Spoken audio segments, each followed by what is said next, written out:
Hello guys, welcome to our YouTube channel study with M.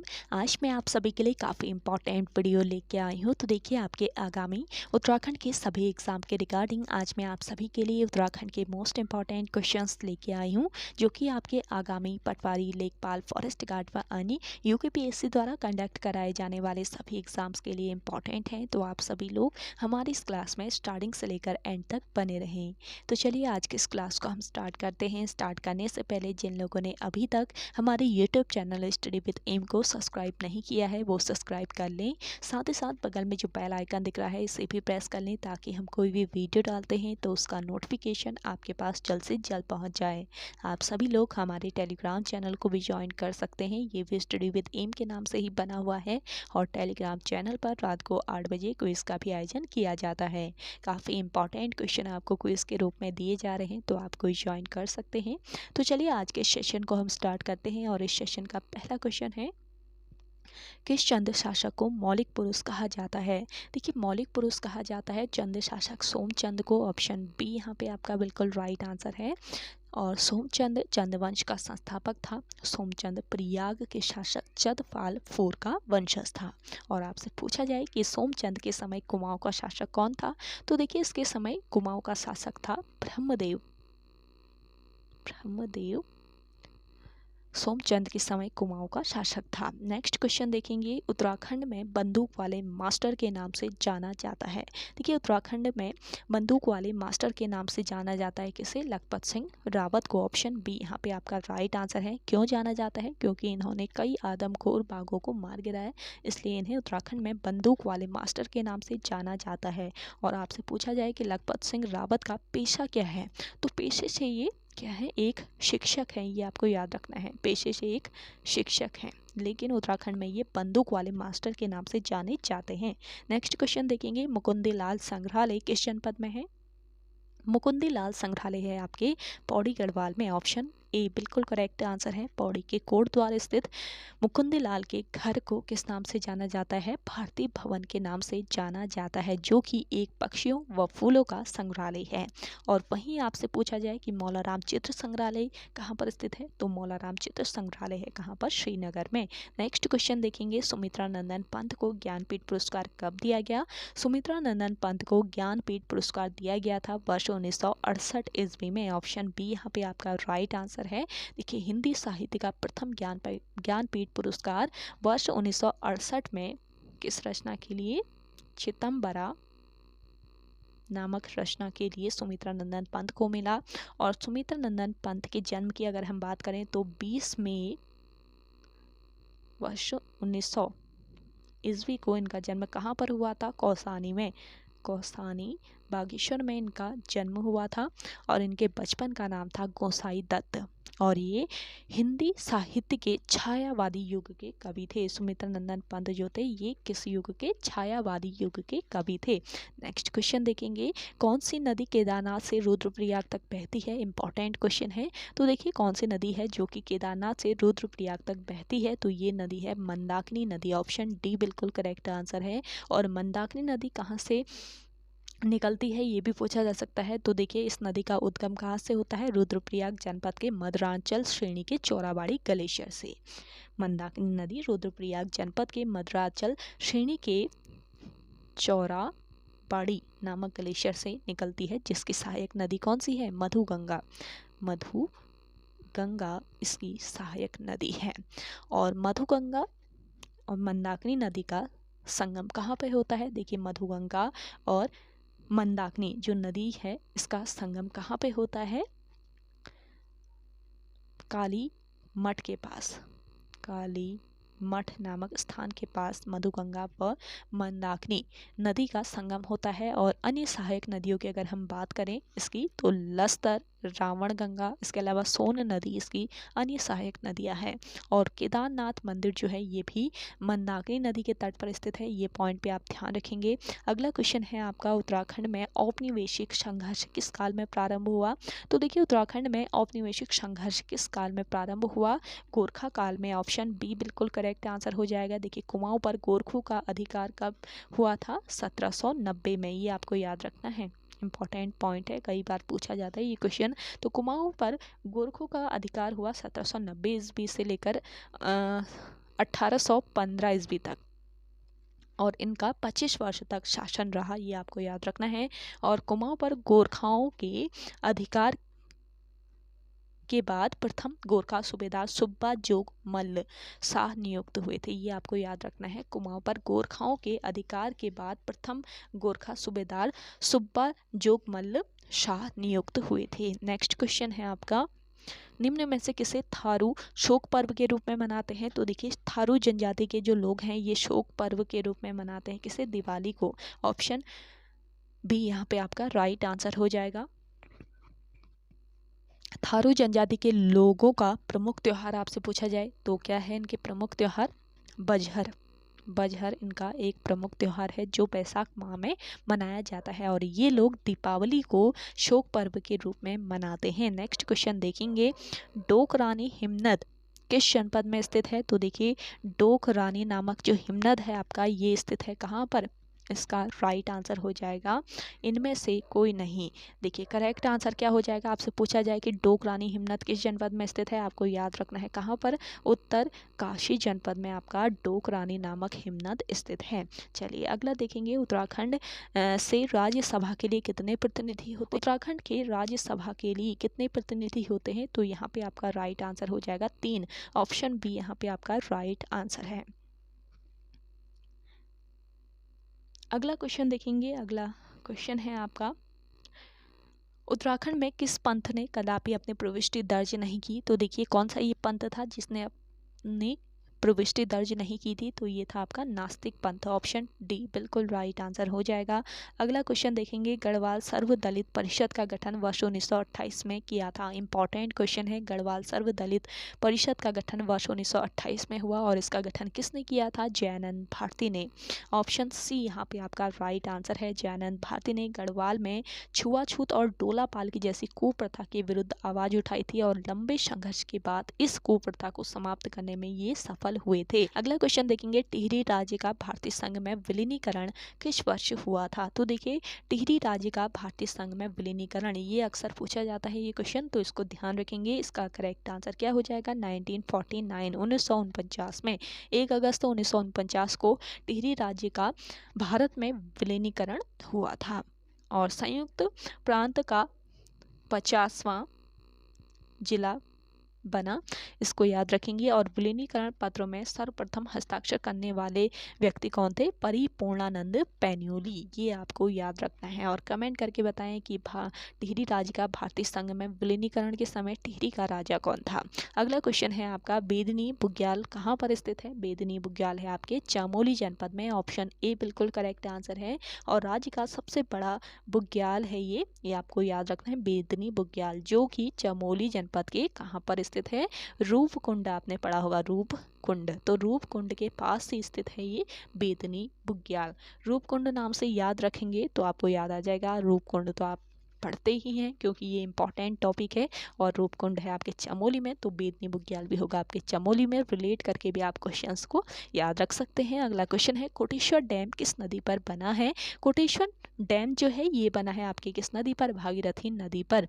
Tehri बांध से 400 megawatt का कोटेश्वर बांध बना है, जो कि किस नदी पर? भागीरथी नदी पर स्थित है। और भागीरथी नदी कहाँ से निकलती है? देखिए भागीरथी नदी गौमुख से निकलती है, और सर्वप्रथम भागीरथी में रुद्र गंगा कहाँ पर? गंगोत्री के पास आकर मिलती है। अगला क्वेश्चन देखेंगे, हरिद्वार का प्राचीन नाम क्या है? देखिए हरिद्वार का प्राचीन नाम था मायावती या गंगाद्वार। ऑप्शन बी इस क्वेश्चन का राइट आंसर है। हरिद्वार को गंगा द्वार या चारों धामों का द्वार कहा जाता है। और अन्य नाम कौन कौन से हैं? अन्य नाम भी जान लीजिए, क्योंकि इन नामों से भी क्वेश्चन पूछा जा सकता है आयोग के द्वारा। माया क्षेत्र, तीर्थ स्थलों का प्रवेश द्वार, और सेतु नगर व मायापुरी, ये अन्य नाम है किसके? हरिद्वार के। और रामायण काल में यहाँ कपिल मुनि का आश्रम था, इसके नाम पर हरिद्वार को कपिला भी कहा जाता है। और महाभारत काल में हरिद्वार को क्या कहा गया? गंगा द्वार कहा गया। नेक्स्ट क्वेश्चन देखेंगे, ऋषि घाटी कहाँ पर स्थित है? देखिए ऋषि घाटी है आपके कहाँ पर? चमोली में, ऑप्शन बी यहाँ पे आपका राइट आंसर है। वहीं आपसे पूछा जाए कि चिनाब घाटी कहाँ पर स्थित है, चिनाब घाटी, या आपसे पूछा जाए कि सोल घाटी कहाँ पर स्थित है। अब जिन लोगों को आंसर आ रहा है तो कमेंट कीजिए जल्दी से कमेंट सेक्शन में। देखिए चिनाब घाटी जो है ये आपके कहाँ पर स्थित है, चमोली में स्थित है, और सोल घाटी भी आपके चमोली में ही स्थित है। तो ये आपको याद रखना है, इन घाटियों में से कोई भी घाटी, ऋषि घाटी, चिनाब घाटी या सोल घाटियों में से कोई भी घाटी अगर आपसे पूछ ली जाए तो आपको चमोली जनपद ही याद रखना है। अगला क्वेश्चन है भोटिया कहाँ की जनजाति है। देखिए भोटिया जो है ये कहाँ की, उत्तराखंड राज्य की जनजाति है। ऑप्शन सी यहाँ पे आपका राइट आंसर हो जाएगा। भोटिया महाहिमालय की सर्वाधिक आबादी वाली जनजाति है, और भोटिया जनजाति की अन्य उपजातियाँ कौन कौन सी है। देखिए व्यासी, जेठरा व छापड़ा इनकी अन्य उपजातियाँ हैं, और भोटिया जनजाति की लगभग कितनी उपजातियाँ निवास करती हैं राज्य में, लगभग कमेंट करके बताएं जिन लोगों को आंसर आ रहा है। भोटिया जनजाति की लगभग कितनी उपजातियाँ राज्य में निवास करती हैं, ये आप आंसर करके बताएं अगर आपको आंसर आ रहा है तो। अगला क्वेश्चन है आपका, स्लोगन है हिमालय बचाओ देश बचाओ, किससे संबंधित है। तो ये स्लोगन किससे संबंधित है ये बताना है। करेक्ट आंसर हो जाएगा आपका सुंदरलाल बहुगुणा, ऑप्शन बी इस क्वेश्चन का राइट आंसर है। सुंदरलाल बहुगुणा का जन्म कब हुआ था, वर्ष 1927 को टिहरी के मरोड़ा गांव में इनका जन्म हुआ था, और ये वृक्ष मित्र के नाम से प्रसिद्ध हुए। अगर आपसे पूछा जाए कि वृक्ष मित्र के नाम से किसे जाना जाता है तो सुंदरलाल बहुगुणा आप याद रखेंगे, इंपॉर्टेंट पॉइंट है ये। और चिपको आंदोलन को शिखर तक पहुंचाने का श्रेय भी किससे जाता है, सुंदरलाल बहुगुणा को जाता है।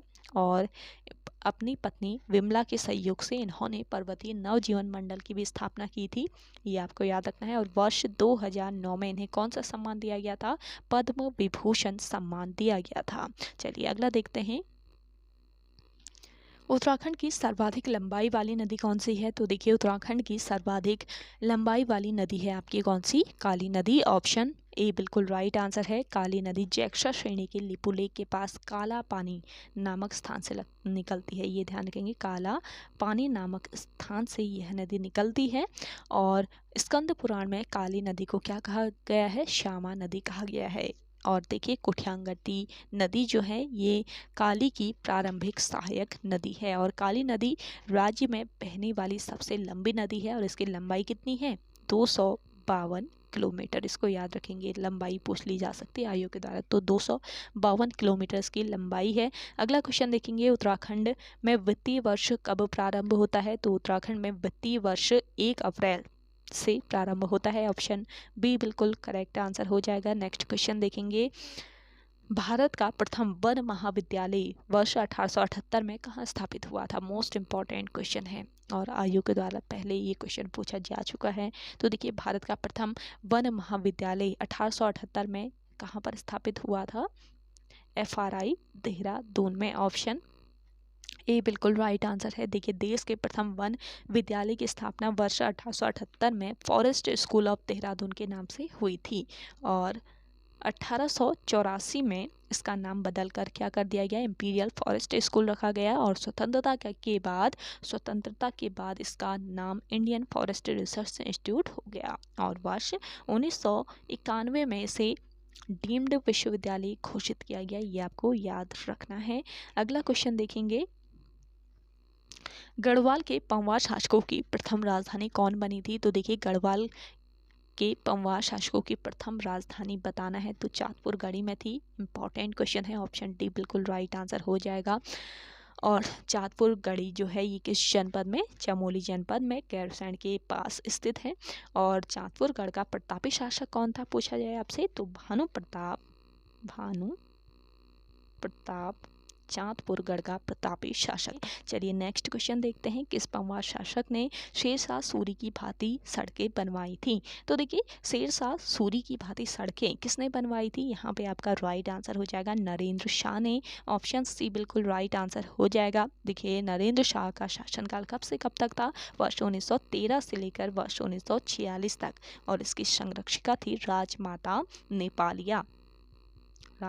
नेपालिया किसकी, नरेंद्र शाह की संरक्षिका थी। और राज्य में भूमि व्यवस्था की डोरी पैमाइश प्रथा का प्रयोग किसने किया था पूछा जाए तो नरेंद्र शाह को याद रखना है। अगला क्वेश्चन है आपका, देखिए उत्तराखंड की प्रथम महिला पर्वतारोही कौन है? उत्तराखंड की प्रथम महिला पर्वतारोही हैं कौन? बछेंद्री पाल। ऑप्शन डी बिल्कुल राइट आंसर है। बछेंद्री पाल भारत की पहली व विश्व की चौथी महिला एवरेस्ट आरोहण विजेता हैं और बछेंद्री पाल का नाम वर्ष 1990 में गिनीज बुक ऑफ रिकॉर्ड में शामिल हुआ था और इनका जन्म किस जनपद में हुआ था? उत्तरकाशी जनपद में। ये आपको याद रखना है, उत्तराखंड राज्य के उत्तरकाशी जनपद की हैं बछेंद्री पाल। अगला क्वेश्चन है, उत्तराखंड के निम्न पर्वत शिखरों में सबसे ऊंचा कौन सा है? तो देखिए उत्तराखंड के इन पर्वतों में से सबसे ऊंचा पर्वत शिखर है आपका कौन सा? नंदा देवी। ऑप्शन सी बिल्कुल राइट आंसर है और इसकी हाइट कितनी है? 7817 मीटर। अगला देखेंगे, शिवानी विश्वकर्मा किससे संबंधित है? शिवानी विश्वकर्मा संबंधित है किससे? चित्रकार से। ऑप्शन सी यहाँ पे आपका राइट आंसर है। अगला देखेंगे, चित्रेश्वर मंदिर किस जनपद में स्थित है? तो चित्रेश्वर मंदिर जो है ये आपके कहाँ पर? अल्मोड़ा जनपद में स्थित है। ऑप्शन ए बिल्कुल राइट आंसर हो जाएगा। अगला देखेंगे, टिहरी के किस शासक की मृत्यु दीपावली के दिन हुई थी? तो देखिए टिहरी का ये कौन सा शासक था जिसकी मृत्यु दीपावली के दिन हुई थी? तो ये शासक था उपेंद्र शाह। टिहरी के उपेंद्र शाह जो हैं ये एक शासक थे जिनकी मृत्यु कब हुई थी? दिवाली के दिन हुई थी। ये आपको याद रखना है। और मानवेंद्र शाह की मृत्यु हुई थी 5 जनवरी 2007 में। ये याद रखना है। दिवाली तो आपके कब होती है? अक्टूबर नवंबर के आसपास होती है ना। तो 5 जनवरी 2007 को इसकी मृत्यु हुई थी मानवेंद्र शाह की। और मानवेंद्र शाह टिहरी रियासत का अंतिम राजा था। और यहाँ पे आपका राइट आंसर हो जाएगा क्या? उपेंद्र शाह। ये आपको याद रखना है। अगला क्वेश्चन है, उत्तराखंड का लोक पर्व फूल संक्रांति कब मनाई जाती है? तो देखिए उत्तराखंड का लोक पर्व है फूल संक्रांति या फूल संक्रांति से कहा जाता है। तो ये मनाया जाता है आपके कब? इनमें से कोई नहीं। कब मनाया जाता है आप कमेंट करके बताएं। फूल संक्रांत। अगला क्वेश्चन है, मौलाराम तोमर ने किस शासक को महाप्रचंड भुजदंड कहा था? तो यहाँ पे आपका राइट आंसर हो जाएगा महीपति शाह। ऑप्शन 20 क्वेश्चन का राइट आंसर है। देखिए महीपति शाह को गर्वभंजन कहा जाता है और यह सबसे अधिक उम्र का राजा बनने वाला था। यह सबसे अधिक उम्र में राजा बनने वाला गढ़वाल शासक था। मुगल नरेशों में से अखंड राजा भी कहा गया। ये ध्यान रखेंगे। मुगल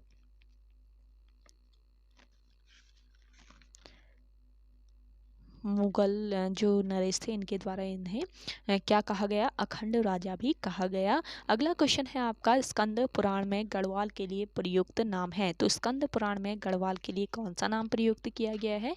यहाँ पे आपका राइट आंसर है केदारखंड। अगला क्वेश्चन है आपका, निम्नलिखित में से किस नृत्य में गीत नहीं गाया जाता? तो ये नृत्य है आपका छोलिया नृत्य जिसमें गीत नहीं गाया जाता है। देखिए कुमाऊं में छोलिया नृत्य युद्ध नृत्य की एक शैली है। ये आपको याद रखना है। कुमाऊं में छोलिया नृत्य युद्ध नृत्य की शैली है और छोलिया नृत्य शादी व धार्मिक अवसरों इसके अलावा किडजी कुंभ के समय किया जाता है। अगला क्वेश्चन देखेंगे, उत्तराखंड की तीजन बाई के नाम से प्रसिद्ध हैं। तो देखिए उत्तराखंड की तीजन बाई के नाम से कौन प्रसिद्ध हैं? ये है कबूतरी देवी। ऑप्शन ए बिल्कुल राइट आंसर हो जाएगा। और कबूतरी देवी जो हैं ये उत्तराखंड राज्य की लोक गायिका हैं। अगला क्वेश्चन है, एड गुरु के नाम से प्रसिद्ध कौन है? तो एड गुरु के नाम से प्रसिद्ध हैं कौन? प्रसून जोशी। ऑप्शन ए बिल्कुल राइट आंसर हो जाएगा। अगला क्वेश्चन है, ब्यूटीफुल गढ़वाल किसकी रचना है? मोस्ट इंपॉर्टेंट क्वेश्चन है। तो देखिए ब्यूटीफुल गढ़वाल जो रचना है ये किसकी है? रस्किन बॉन्ड की। ऑप्शन बी यहाँ पे आपका राइट आंसर हो जाएगा। रस्किन बॉन्ड देश के सबसे बड़े बाल साहित्यकार थे और उनकी पहली पुस्तक का नाम क्या था? रूम ऑन द रूफ, जो कि वर्ष 1955 ईस्वी में प्रकाशित हुई। और साहित्य अकादमी पुरस्कार मिला था इन्हें रस्किन बॉन्ड को। किस वर्ष मिला ये आप कमेंट करके बताएं कमेंट सेक्शन में। अगला क्वेश्चन है, कालसी शिलालेख की खोज किसके द्वारा की गई? देखिए कालसी शिलालेख की खोज किसके द्वारा की गई ये बताना है। तो यहाँ पे आपका राइट आंसर हो जाएगा जॉन फॉरेट। जॉन फॉरेट के द्वारा कालसे शिलालेख की खोज की गई थी? कब हुई कालसे शिलालेख की खोज, ये आप कमेंट करके बताएं कमेंट सेक्शन में अगर आपको आंसर आ रहा है तो ओके गाइस, आज के इस सेशन में इतना ही। आई होप आप सभी को आज का ये सेशन काफ़ी पसंद आया होगा। अगर आप सभी को आज का ये सेशन पसंद आता है तो इस सेशन को लाइक कीजिए, शेयर कीजिए। जिन लोगों ने अभी भी हमारे YouTube channel study with M को सब्सक्राइब नहीं किया है वो सब्सक्राइब कर लीजिए। तो चलिए मिलते हैं एक नेक्स्ट इंटरेस्टिंग वीडियोज़ के साथ, तब तक के लिए धन्यवाद।